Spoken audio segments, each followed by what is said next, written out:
Hi, welcome to let's talk media. నేను మీ ఆనంద్. కాంగ్రెస్ తెలంగాణలో పవర్కి వచ్చి 1.5 ఇయర్ అయింది. ఇంతవరకు వీళ్ళు ఏం చేశారు, ఏం చేయలేదు, ఏం చేయబోతున్నారు, politically and also for the people, ఇవాళ కార్తిక్ గారిని తెలుసుకుందాం. ఈయన టీపీసీసీ సెక్రటరీ. కాంగ్రెస్లో 2009 నుంచి, అంటే కాంగ్రెస్లో తెలంగాణ రాకముందు నుంచి, పవర్లో లేనప్పటి నుంచి కూడా కాంగ్రెస్లోనే స్టక్ అయి ఉన్నారు. I want to understand if is really stuck in Congress or it's his choice. Sir, first question, why Congress? ఎందుకంటే బీజేపీలో ఉంటే మీకు నేషనల్ లెవెల్లో మంచి రికగ్నిషన్ ఉండేది. 2009 నుంచి పార్టీలో ఉన్నారు కాబట్టి. టీఆర్ఎస్లో ఉండింటే వాళ్ళు 10 ఏళ్ళు పవర్లో ఉన్నారు కాబట్టి you could have made something for your self. Congress ఇప్పుడు పవర్లోకి వచ్చింది. తెలంగాణలో ఇంతవరకు పవర్లోనే లేదు. మీ ఫోర్ ఫాదర్స్ దగ్గర నుంచి మీరు ఇప్పుడు మీ సర్కిల్లో ఉన్న వాళ్ళందరూ కూడా ఇంకా why Congress? Sir, why Congress అంటే కాంగ్రెస్లో ఉన్నటువంటి ఫ్రీడమ్, మనకు ఇక్కడున్న ఒక స్వేచ్ఛ, and moreover all this, అంటే జనరల్గా ఇది అందరు చెప్పేది, but this is one of the reason. And one more reason is there was an opportunity for Sonia Gandhiji to leave this country, but shunned it her sacrifice. Rajiv Gandhi garu, Sonia Gandhi garu ఇద్దరు కూడా, we all know this is an love marriage. So అందరూ husbands ఇంట్లో నుంచి బయటికి వెళ్ళేటప్పుడు ప్రతి వైఫ్కి చెప్పి వెళ్ళినట్టే రాజీవ్ గాంధీ గారు చెప్పి వెళ్ళింటారు. ఏంటి, ఈవినింగ్ వస్తాను, బయటికి తీసుకెళ్తాను, లేకపోతే వారికి ఉన్నటువంటి పరిమితుల్లో ఇంకేదన్నా తన వైఫ్కి ఏదో చెప్పే వెళ్ళి ఉంటాడు కదా, ఈవినింగ్ వస్తానో, లేకపోతే ఈరోజు రాను, రేపు వస్తానని చెప్పి వెళ్ళి ఉంటాడు కదా. అలా లవ్ చేసి పెళ్ళి చేసుకొని వేరే దేశం నుంచి ఇక్కడికి వచ్చినామా, ఇంట్లో నుంచి చేతులు ఊపుకుంటూ, నవ్వుకుంటూ చేతులు ఊపుకుంటూ వెళ్ళినటువంటి వ్యక్తి మళ్ళీ రిటర్న్ ఆమె చేతిలోకి చిరిగిపోయిన ఇంత షర్ట్ పీసు, షూ పీసు, ప్యాంట్ పీస్ చేతిలో పెట్టి, ఇంత ఫ్లెష్, ఇంత మాంసం ముద్దను తీసుకొచ్చి, this is the man who loved, with whom you got married, and 2 children you got with this flesh. ఇదే రాజీవ్ గాంధీ అంటే. ఆమె ఆ రోజు ఒక్కసారి ఆమె స్థానంలో ఉండి ఆలోచన చేయండి, ఎలా ఉంటే తన మనసు. అట్లాంటి పరిస్థితులల్లా ఈ దేశం నేను ప్రేమించిన వ్యక్తిని చంపేసింది, సో నాకు ఈ దేశం వద్దు అని చెప్పి సంకల్ప ప్రియాంక గాంధీ గారిని వేసుకొని చేతిలో రాహుల్ గాంధీని పట్టుకొని వెళ్ళిపోయి ఉంటే, is there anyone to question her, ఎందుకు వెళ్ళిపోతున్నావు నువ్వు ఇక్కడ నుంచి అని? ఎవరు లేరు. ఇందిరాగాంధీ గారు లేరు, అత్త లేరు, మామ లేరు, మరిది లేరు, బావ లేరు, ఎవరు లేరు. కానీ అట్లాంటి పరిస్థితుల్లో కూడా దిస్ ఈజ్ మై కంట్రీ, నేను ప్రేమించిన వ్యక్తి యొక్క రక్తము ఈ మట్టిలో ఉంది కాబట్టి నేను ఇక్కడే ఉంటా అని చెప్పి తను ఇక్కడే ఉండి, రాహుల్ గాంధీ గారు కూడా ఆక్స్ఫర్డ్ యూనివర్సిటీలో చదువుకొని ఒక దగ్గర వర్క్ చేసి మళ్ళీ వచ్చి ఇక్కడ ఎంపీ అయి ప్రజాసేవలో ఉండి, బీయింగ్ యాజ్ అన్ ఎంపీ, ఆ రోజు వారు కోరుకుంటే డిప్యూటీ ప్రైమ్ మినిస్టర్ అయ్యేవారు. సరే, ఎక్స్పీరియన్స్ కావాలి అనుకుంటే కూడా deputy prime minister, cabinet minister, but it didn't took that. ఇవన్నీ కాదని యాజ్ అ నార్మల్ ఎంపీగా బీహార్ లాంటి ప్రాంతాల్లోకి వెళ్ళి తట్టపని పారపని కూడా చేసి మనుషుల యొక్క సాధారణ జీవితం ఎట్లా ఉందో తెలుసుకునే ప్రయత్నం చేసిన రాహుల్ గాంధీ గారి లైఫ్ స్టైల్, ఇదంతా చూసినప్పుడు ఏంటంటే రాజకీయాల్లో మనకు పవర్, పైసలు మాత్రమే కాదు, జీవితంలో మనమంటూ ఒక శకం ముగిసినప్పుడు చరిత్ర మనల్ని గుర్తుపెట్టుకోవాలి.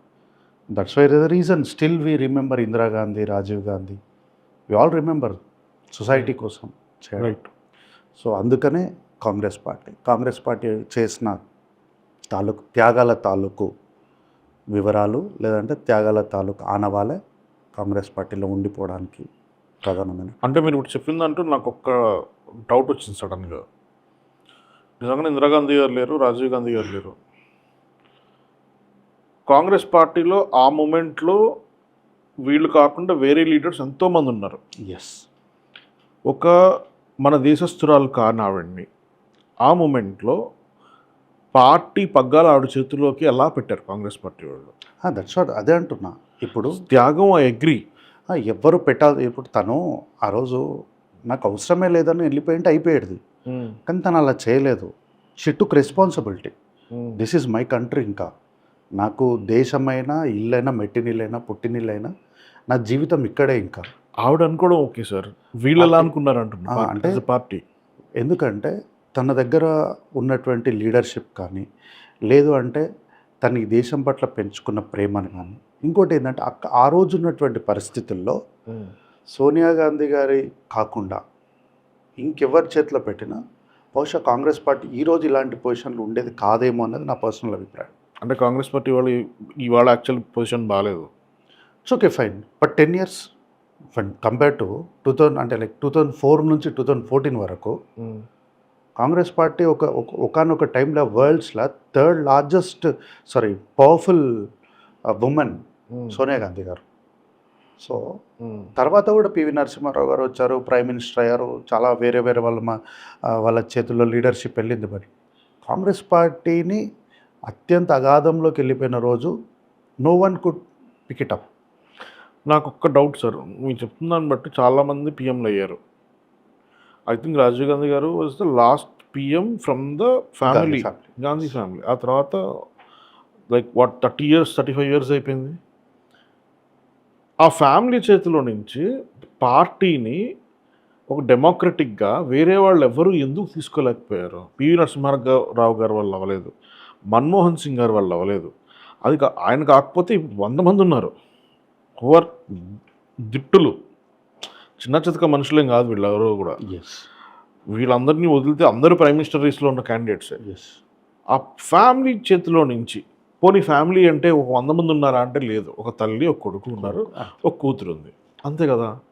వీళ్ళ చేతిలోంచి ఎవరు ఎందుకు లాక్కోలేకపోయారు అసలు పార్టీని?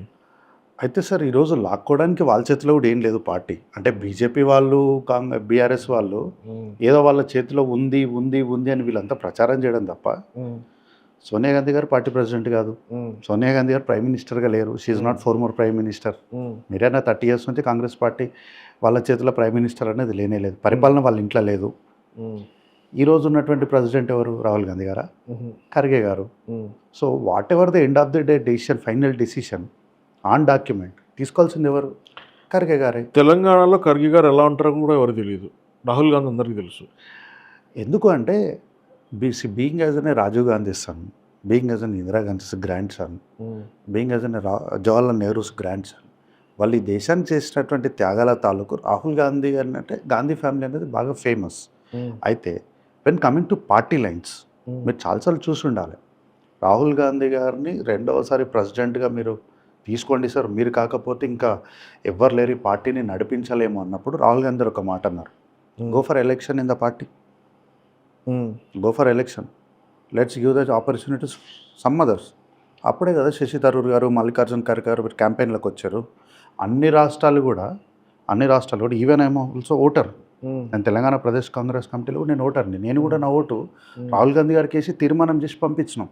ఇక్కడే రోజ్ గార్డెన్స్లో, నాంపల్లి రోజ్ గార్డెన్స్లో మీటింగ్ జరిగింది. అందరూ కూడా తీర్మానం సంతకాలు పెట్టారు. ఏమని? రాహుల్ గాంధీ గారే కాంగ్రెస్ పార్టీ ప్రెసిడెంట్ కావాలి అని. ఈ simply rejected. Go for election. మీరు శశి థరూర్ గారు ఉన్నారు, మల్లికార్జున్ ఖర్గే గారు ఉన్నారు. వీళ్ళిద్దరిలో పార్టీ ఎవరు ముందుకు తీసుకెళ్తారో ఓటేసుకొని గెలిపించుకోండి కార్యకర్తలకు వదిలేసారు.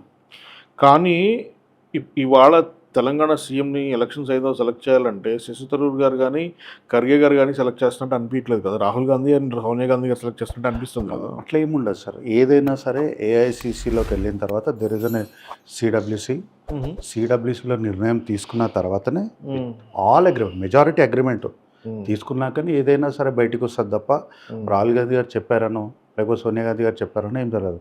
అయితే ఒక ఇన్స్టెన్స్ చెప్తాను నేను మీకు. ఇక్కడే మన తెలంగాణ నుంచే పార్టీ పవర్లో లేనప్పుడు పిసిసి అధ్యక్షులు రేవంత్ రెడ్డి గారు ఉన్నప్పుడు కొంతమంది మహిళా నాయకులు, సోకాల్డ్ మహిళా నాయకులు ఈరోజు ఉన్నారు, ఇప్పటికి కూడా మా పార్టీలో ఉన్నారులే, కానీ వాళ్ళందరూ ఏంటి అంటే చాలా వాళ్ళు ఎక్కువ ఇది చేసుకొని రేవంత్ అన్న మీద కంప్లైంట్ ఇవ్వడానికి ఢిల్లీ దాకా వెళ్ళారు. వెళ్ళి కంప్లైంట్ ఇచ్చారు.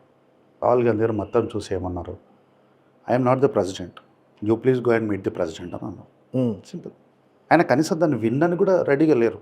ఐఎమ్ ఆల్సో లైక్ అయినా కార్యకర్త ఇన్ ద పార్టీ.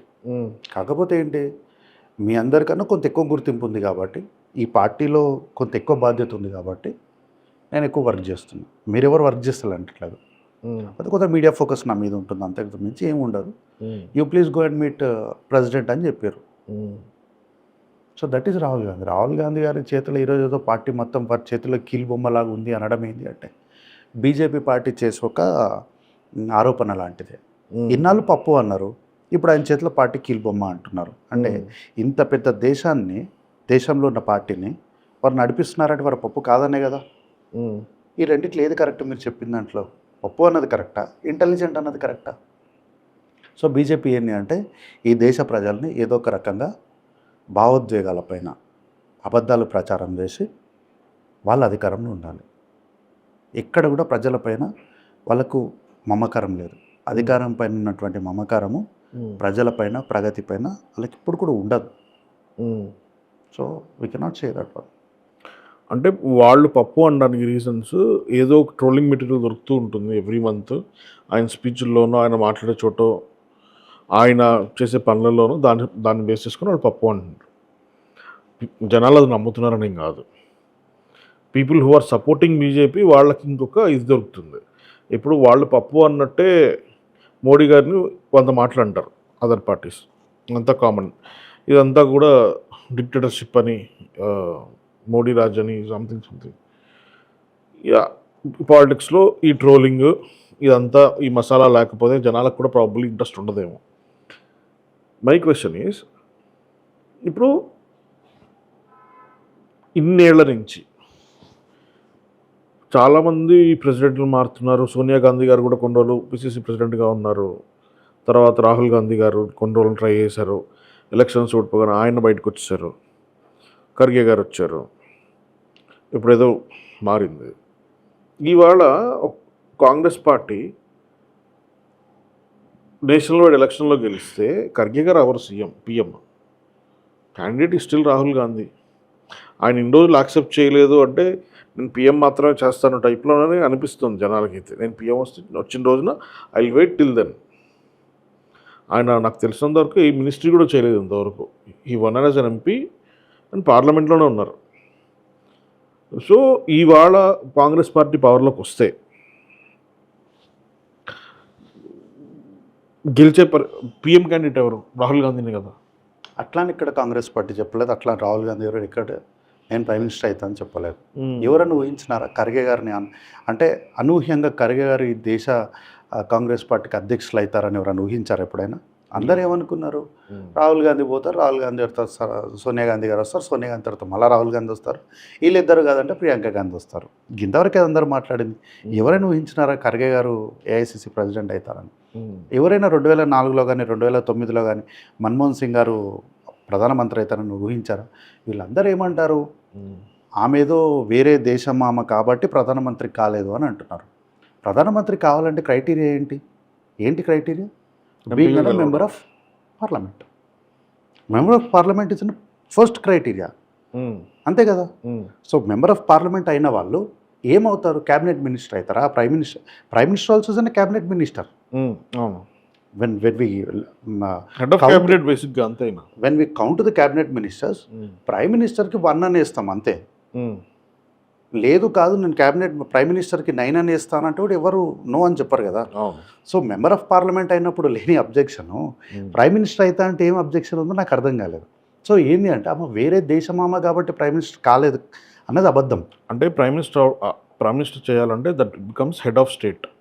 అదే అంటున్నారు. హెడ్ ఆఫ్ స్టేట్ ఎప్పుడన్నా కానీ మన కాన్స్టిట్యూషన్ ప్రకారం అయినా కానీ they have to be born in India. They can win as an MP or MLA. Citizen of India. Born in India. వాళ్ళు తీసుకొచ్చిన రూల్ ప్రకారం కూడా అందుకే ఆవిడ రిజెక్ట్ చేశారు బేసిక్గా. మన్మోహన్ సింగ్ గారి పిక్చర్లోకి రావడం జరిగింది. Head of the state or first citizen of the nation, president and prime minister, they have to be born in India. అయితే ఇఫ్ దే ఆర్, ఇప్పుడు మన పిల్లలు చాలామంది ఫ్రెండ్స్ పిల్లలు అట్లా యుఎస్లో ఎన్ఆర్ఐస్ పిల్లలు పుడతారు కదా, వాళ్ళు కూడా ఇక్కడ తర్వాత వచ్చి ఎలక్షన్స్లో పార్టిసిపేట్ చేస్తారు, ఎంపీలో వచ్చేవచ్చు. కానీ they can never become CMs, they can never become PMs, they can never become governors and presidents. అయితే సరే, ఒకవేళ ఆ క్రైటీరియా ప్రకారం వెళ్ళిపోయినప్పుడు సోనియా గాంధీ గారు కాదనుకున్నారు. But Rahul Gandhi born here, for Rahul Gandhi born this Indian nation citizen, he can go for prime minister. కానీ ఎందుకు మన్మోహన్ సింగ్ గారిని చేయాల్సి వచ్చింది? ఏంటి రీజన్? ఎవరు ఊహించారు? ఎవరైనా ఊహించారా? నీకు ఎక్స్పీరియన్స్ లేదు కాబట్టి.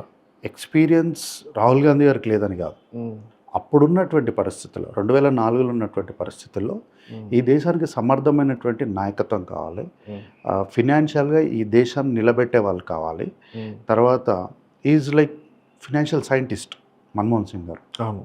సో ఇట్లాంటి వ్యక్తిని మనం ప్రైమ్ మినిస్టర్ చేయడం వల్ల ఈ దేశం ముందుకెళ్ళడానికి హెల్ప్ అవుతుంది అని ఒక వాస్ట్, అంటే బ్రాడ్ వేలో ఆలోచన చేసి తీసుకున్నటువంటి డెసిషన్. అట్లాగే ఈరోజు రేపు 2029లో ఎలక్షన్స్ జరిగి ఆల్ ఇండియా మొత్తంలో కూడా కాంగ్రెస్ పార్టీ విజయకేతనం ఎగిరేసిన రోజు there is nothing rule or there is nothing condition or guarantee. Rahul Gandhi గారే ప్రైమ్ మినిస్టర్ అవుతారని గ్యారంటీ ఏం లేదు. Rahul Gandhi can make anyone as an prime minister. చెప్పలేం, ఖర్గే గారు కూడా ప్రైమ్ మినిస్టర్ అవ్వచ్చు. దట్ ఇస్ నాట్ అవసరాల కోసం కాదు, for his experience, for his knowledge.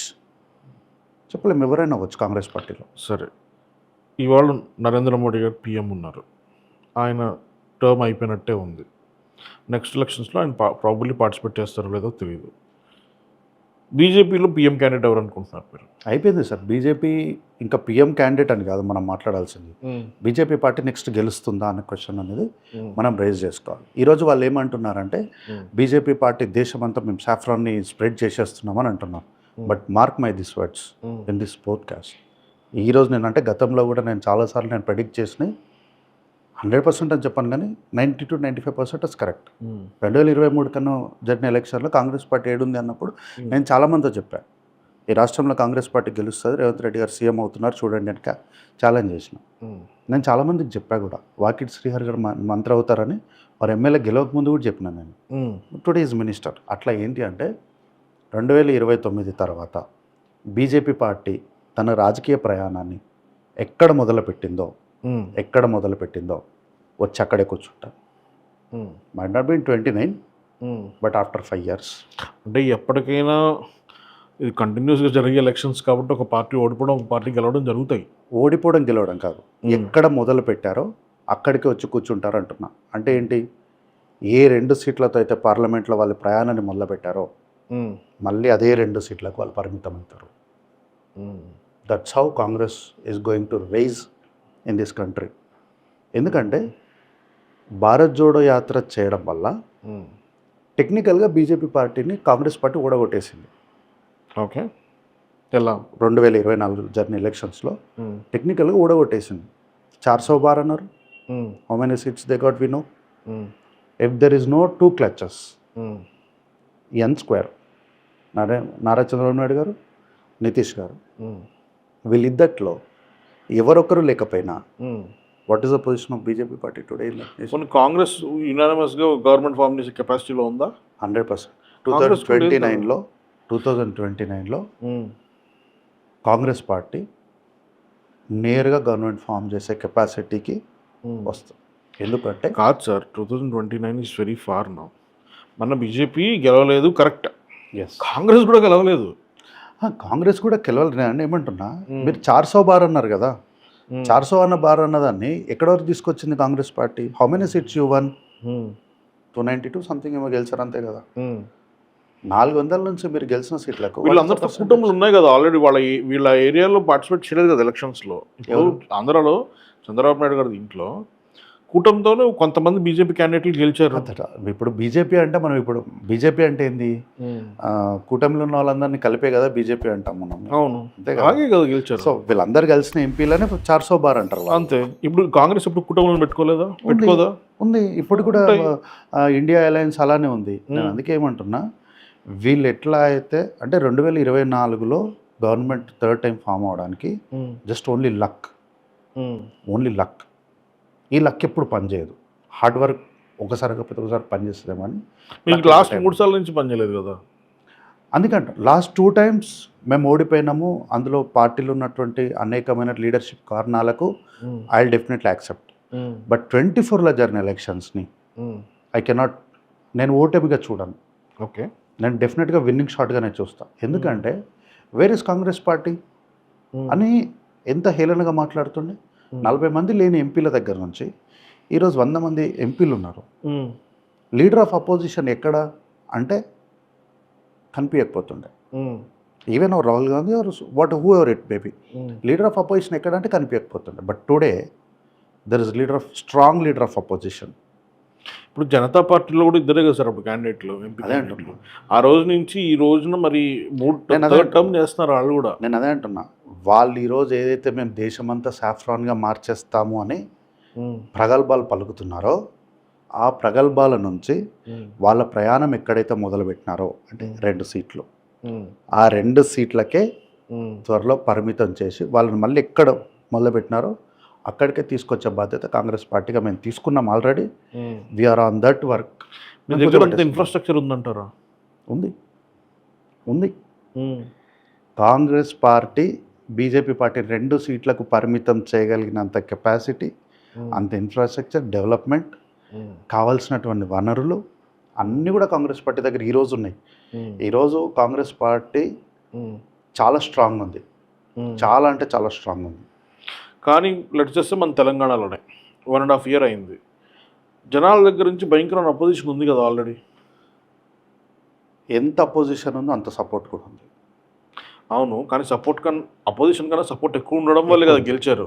ఇప్పుడు ఈరోజు ఆఫ్టర్ 1.5 year అంటే తగ్గినట్టు కదా సపోర్ట్. ఆఫ్టర్ 1.5 year ఎంత వ్యతిరేకత ఉందో అంతకు మించిన సపోర్ట్ కూడా ఉంది. అయితే ఏంటి అంటే ఇప్పుడు ఎందుకు వ్యతిరేకత అని ఒకటి మొదలైంది అంటే స్టార్టింగ్లో మనము గవర్నమెంట్ ఫామ్ అవ్వగానే హైడ్రాని ఒకటి తీసుకొచ్చాం. హైడ్రాని తీసుకొని వచ్చి కొన్ని ఇండ్లు కూలగొట్టేసరికి అందరూ ఎమోషనల్గా కనెక్ట్ అయిపోయారు. There is no logic. ఎందుకు అంటే ఎవరిదో లాజిక్ లేదు. అందరూ మీడియా ముందుకు వచ్చినారు, రేవంత్ రెడ్డి గారిని తిట్టినారు, కాంగ్రెస్ పార్టీని తిట్టినారు, అందరు ఎమోషనల్గా తిట్టేసారు. అది ఒకటి కాదు సార్, హైడ్రాన్ తీసుకొచ్చారు, హెచ్యూ ఇష్యూ వచ్చింది, Yes. ఫ్రీ బస్ పెట్టారు, దానివల్ల చాలామంది లాస్ అవుతున్నారు. దాని అంటే ఇన్ఫ్రా ప్రాజెక్ట్స్, కొత్త ప్రాజెక్ట్స్ ఏం తీసుకోవట్లేదు. మాట్లాడితే స్టేజ్ నేషనల్ ఇంటర్నేషనల్ ప్లాట్ఫామ్స్ దగ్గరికి వెళ్ళి మా బతుకు మాకు అప్పుల పాలు అయిపోయింది, మా దగ్గర డబ్బులు లేవని ఓపెన్ అనౌన్స్మెంట్స్ చేసి స్టేట్ పరువు తీస్తున్నారని ఫీల్ అవుతున్నారు. ఒక్క కొత్త ఇన్ఫ్రా ప్రాజెక్ట్ ఇంతవరకు స్టార్ట్ కాలేదు, శంకుస్థాపన కూడా సరిగ్గా జరగలేదు దేనికి కూడా. మీరు చెప్పిన చాలా పథకాలు ఇంకా పథకాల్లాగే ఆగిపోయి ఉన్నాయి. So how will people be happy? మీరు చెప్పడానికి ఏమో చాలా ఎక్కువ పథకాలు నెంబర్ చెప్పారు, దాంట్లో చేయలేదని ఏం లేదు, కొన్ని చేశారు. రుణమాఫీ కొంతమందికి జరిగింది డెఫినెట్గా, కొంతమంది గవర్నమెంట్ జాబ్స్ వచ్చాయి డెఫినెట్గా, కానీ మిగిలిన అలాగే ఉండిపోయాయి. అవి చేయడానికి డబ్బులు లేవు స్టేట్ దగ్గర, ప్రామిసులు మాత్రం చేసేసారు. మరి ఏ కాన్ఫిడెన్స్తో చేశారు అంటే ఒక CM level candidate before election also state financial situation తెలియకుండా ఈ ప్రామిసులు చేయరు కదా. పోనీ అట్లీస్ట్ ఆయన ఎలాంటి వనరులు సమకూర్చగలరు అన్న క్లారిటీ అండ్ కాన్ఫిడెన్స్ లేకుండా చేయలేరు కదా. బట్ ఇవాళ చేయలేకపోతున్నారు, ఇది ఫెయిల్యూర్ కదా. కాదు. అయితే ఇప్పుడు హైడ్రా తెచ్చాం. హైడ్రా తెచ్చినప్పుడు ఏమైంది, అందరు ఎమోషనల్గా మాట్లాడినారు. తర్వాత వాట్ ఈస్ ద థింగ్ అని తెలిసినప్పుడు ఈరోజు నిన్న జరిగినటువంటి జిహెచ్ఎంసీలో బీఆర్ఎస్ కార్పొరేటర్లు హైడ్రా చేయన్నారు. Hydraa is doing very good, I appreciate Hydraa అని ఒక కార్పొరేటర్ మాట్లాడుకుంటూ హైడ్రా చాలా బాగా పనిచేస్తుంది, హైడ్రా రావడం వల్ల మా ఏరియాలో మాకు మంచి పేరు వచ్చింది, మా దగ్గర చెరువులు తీసినాము, నాలాల కాలువలన్నీ మంచిగా వర్క్ అవుతున్నాయి. ఈరోజు సరే చాలా రోజుల గురించి వద్దు, నిన్న రాత్రి వర్షం పడింది, ఈరోజు రాత్రి వర్షం పడింది. చూడండి, గతంలో గంట సేపు వర్షం పడితే హైదరాబాద్ అంతా వాటర్తో ఉండేది. ఈరోజు ఎక్కడుంది అట్లా? చాలా తక్కువ, అంటే అస్సలు లేదు, 100% లేదని చెప్పాను, బట్ 60 to 70% ఓకే. ఎక్కడ వాటర్ లేదు, ట్రాఫిక్ మూవ్మెంట్ అవుతూ ఉంది. వాటర్కి మేమేమి కల్వకుంట్ల చంద్రశేఖరరావు లాగా, తారక రామారావు లాగా మేము నీళ్లకు నడక నేర్పినాము, హంసకు ఈర నేర్పినామని చెప్పట్లేదు. But we shown a way to water. స్టాగ్ అవ్వకుండా ఎట్లా దానికి దారి ఎటు ఉందో దాన్ని క్లియర్ చేసినాం. తద్వారా నీళ్లు తన దారిని చూసుకొని తను వెళ్ళిపోతున్నాయి. This is Hydraa credits definitely. తర్వాత ఫ్రీ బస్ అన్నారు సార్. ఫ్రీ బస్ తేవడంలో దర్ ఇస్ అంటే ఒక మంచి ఆలోచన ఏంటి అంటే, అందరూ పేదవాళ్ళేనా అంటే కాదు, కోర్స్. కానీ చాలా వివిధ ప్రాంతాల నుంచి, అంటే కరీంనగర్ నుంచి, వరంగల్ నుంచి, ఖమ్మం నుంచి, మెదక్, మహబూబ్ నగర్, ఇట్లా చాలా ఏరియాస్లో నుంచి హైదరాబాద్ బతుకు తెరువు కోసం వచ్చినటువంటి చాలా కుటుంబాలు ఉన్నాయి. ఈ కుటుంబాల్లోని మహిళలు చాలామంది వాళ్ళు ఫినాన్షియల్గా స్టెబుల్ అవ్వడానికి షోరూమ్స్లలో, అంటే కార్ షోరూమ్స్, బట్టల షోరూమ్స్, ఇట్లా అనేకమైనటువంటి షోరూమ్స్లలో పని చేసుకుంటూ అంటే ఒక 12,000 to 15,000 శాలరీ డ్రా చేస్తున్న వాళ్ళు ఆన్ యావరేజ్గా ఎవ్రీడే 100 రూపీస్ వేసుకోండి బస్ ఫేర్ కోసం దానికోసం. So every month end of the day వచ్చేసి 3,000 పర్ మంత్. ఈ 3,000 వాళ్ళకి సేవ్ అవ్వడం వల్ల వాళ్ళకి ఎంతో కొంత బెనిఫిట్ అవుతుంది కదా. సో మహిళలు కొట్లాడుకుంటున్నారంటే ఫ్రీ బస్ ఎందుకు పెట్టినాం? కొట్లాడుకోమని పెట్టినామా? ట్రావెల్ చేయమని పెట్టినాం. అక్కడ ఉన్నటువంటి పరిస్థితులు ఇద్దరు వ్యక్తుల మధ్యలో వచ్చినటువంటి దాన్ని, ఇద్దరు వ్యక్తుల మధ్యలో వచ్చిన గొడవని దాన్ని తీసుకొచ్చి రాష్ట్ర ప్రభుత్వానికి, ముఖ్యమంత్రి గారికి ఆపాదించడం అంటే ఎవరు చెప్పిన రాజ్యాంగం ఇది? ఎవరు చేసిన ప్రజాస్వామ్యం ఇది? నాకు అర్థం కాలేదు. అంటే బస్సులో టికెట్ కొనేటప్పుడు బస్సులలో ఎప్పుడు గొడవలు జరగలేదా? ఫ్రీ బస్ పెట్టినాకనే గొడవలు జరిగినాయా? కానీ నెంబర్ ఆఫ్ బస్సెస్ తగ్గించారు కదా నో, బస్సులు ఎక్కడ తగ్గించలేదు. అయితే బస్సులు తగ్గించారని వీళ్ళు ఎందుకు చెప్తున్నారు తెలుసా? మధ్యలో మనం ఏం చేస్తున్నామంటే కొన్ని బస్సెస్ని రీప్లేస్మెంట్ చేసినాం. రీప్లేస్మెంట్ చేసినప్పుడు ఏంటి అంటే ఒక 1 వీక్ చిన్న గ్యాప్ వచ్చింది, వ్యాక్యూమ్ వచ్చింది. ఏంటి? పాత బస్సెస్ అన్నిటిని కూడా తీసేసి కొత్త బస్సెస్ని ఆ రూట్లలో అకామిడేట్ చేయడానికి ఒక 1 వీక్ గ్యాప్ వచ్చింది. సింపుల్గా మనం ఈరోజు హైదరాబాద్లో EV buses, electric green colour ఉన్న బస్సెస్, ఆ బస్సెస్ రోడ్డు మీదకి రావడానికి, ఈ బస్సెస్ ఉన్న ప్లేస్లో ఉన్న బస్సెస్ షెడ్కి వెళ్ళిపోవడానికి 1 వీక్ కొంత టైం పట్టింది అకామిడేట్ చేసి. ఈ 1 వీక్ని పట్టుకున్నారు అంతే. ఈ 1 వీక్ని పట్టుకొని ఇక బస్సులు తగ్గించేసినారని డబ్బులు ఇచ్చి మరి కొన్ని మీడియా ఛానల్స్, అంటే మన దగ్గర ఒక స్క్రైబ్ ఉంది, తెలుగు స్క్రైబ్ అని ఒక స్క్రైబ్ ఉంది. ఈ స్క్రైబ్ కింద ఒక 30-35 ఛానల్స్ ఉన్నాయి. ఈ ఛానల్స్ ద్వారా బాగా పబ్లిసిటీ చేసిన. Telugu scribe is Twitter account అదే అంటున్నాయి. అదొక స్క్రైబ్. అది ఈ స్క్రైబ్ అనేది హెడ్. ఈ స్క్రైబ్ కింద ఈ 30-35 యూట్యూబ్ ఛానల్స్ ఉన్నాయి మొత్తం. ఓకే. ఇక్కడ మీరు ఒకసారి ఈ 30-35 ఛానల్స్లో వచ్చే న్యూస్ అన్నిటిని కూడా మనం అనాలిసిస్ చేస్తే స్క్రైబ్లో వచ్చినటువంటి ట్విట్టర్ అకౌంట్ అన్నారు కదా, ఆ అకౌంట్లో వచ్చినటువంటి కంటెంట్ని తీసుకొని ఈ 30-35 మంది ఒక్కొక్కలాగా వార్తని అనాలిసిస్లో చెప్తారు. ఇప్పుడు నేనున్నాను, కార్తిక్ ఒక వార్త, నేను ఒక అనాలిసిస్, నా వర్షన్ నేను చెప్తాను, మీరు ఒకలాగా చెప్తారు, మన వాళ్ళు ఒకలాగా చెప్తారు. So every individual have their own idea. Sir ఇంకో విషయం, నాకు ఎప్పటి నుంచో ఒక డౌట్ ఉంది. As a party on the functioning of కాంగ్రెస్లో ఎవరితో మాట్లాడినా ప్రతి ఒక్కడు లీడర్ లాగే మాట్లాడతారండి. అంటే కార్యకర్త స్టేజ్ దగ్గర నుంచి సీఎం దాకా కూడా అందరూ సీఎం కెపాసిటీలో ఉంటే అయిపోతుంది, చేసేద్దాం, దాని ఉందని అంటారు. అంటే పనులు అవుతాయా? నిజంగా అంత గ్రిప్ ఉంటుందా పార్టీ మీద? జనాల్లో ఉన్న వాళ్ళందరికీ ఒకరికొకరికి అంత మంచి కనెక్షన్స్ ఉన్నాయా, లేకపోతే ఎవరికి వాళ్ళే? అంటే ఇక్కడ మనం 2 things డిఫరెన్షియేట్ చేయాలి. రైట్. చెప్పేవాడి స్టేచర్ ఏంటి, రైట్, వాడికి ఉన్నటువంటి, అంటే మాట్లాడే వ్యక్తికి ఉన్నటువంటి నిజంగా ఉన్నటువంటి క్యాపబిలిటీ ఏంటి అనేది మనం ఎగ్జామిన్ చేయాలి.